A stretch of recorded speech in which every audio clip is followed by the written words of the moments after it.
అండి అందరికీ welcome to my channel Chandu Mahesh Dubai vlogs. ఈ రోజు వీడియో ఏంటి అంటే నా స్టైల్లో గోంగూర పచ్చడి అయితే చేస్తున్నాను. ఇంగ్రీడియంట్స్ చెప్తాను, ఒకసారి వినేసేయండి. ముందుగా కడాయి పెట్టుకొని ఆయిల్ వేసుకోండి. ఆయిల్ హీట్ ఎక్కాక ఆవాలు, ధనియాలు, మెంతులు అన్నీ వేసుకొని ఒక్కసారిగా వేపుకోండి. ఇవన్నీ కొంచెం వేగాక ఎండుమిరపకాయలు వేసుకోండి. ఇవి మాత్రం కొంచెం క్వాంటిటీ ఎక్కువగానే వేసుకోండి, కారం ఉంటేనే పచ్చడి టేస్ట్ వస్తుంది. ఇవంతా పక్కన పెట్టుకున్నాక లాస్ట్లో జీలకర్ర వేపుకుంటాను. ఎందుకు అంటే అవి ఊరికనే మాడిపోతాయి, అందుకని. మనం వేపిన మొత్తాన్ని ఒక మిక్సీ జార్లో తీసి పక్కన పెట్టుకుందాం. దాంట్లోనే వెల్లుల్లి వేసుకోండి. అది చల్లారే లోపల గోంగూర అయితే క్లీన్ చేసుకుందాం.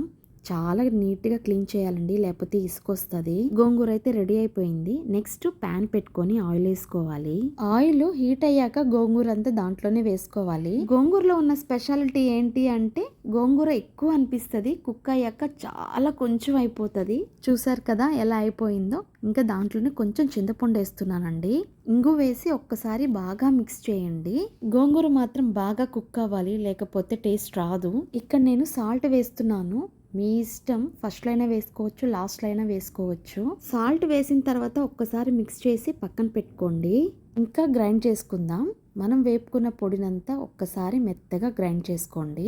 దాంట్లోనే ఈ గోంగూర మొత్తం వేసేయండి. ఒక్కసారి మళ్ళీ గ్రైండ్ చేయండి. ఇంకేముంది, చట్నీ అంతా తీసి బౌల్లో అయితే సర్వ్ చేసుకోండి. ఎంత మందికి గోంగూరలో ఆనియన్స్ వేస్తే ఇష్టమో నాకు కామెంట్ సెక్షన్లో కామెంట్ పెట్టండి. నాకైతే చాలా ఇష్టం, అప్పుడు టేస్ట్ ఇంకా రెట్టింపు అవద్దని నా ఒపీనియన్. ఫైనల్లీ గోంగూర చట్నీ అయితే రెడీ అయిపోయింది.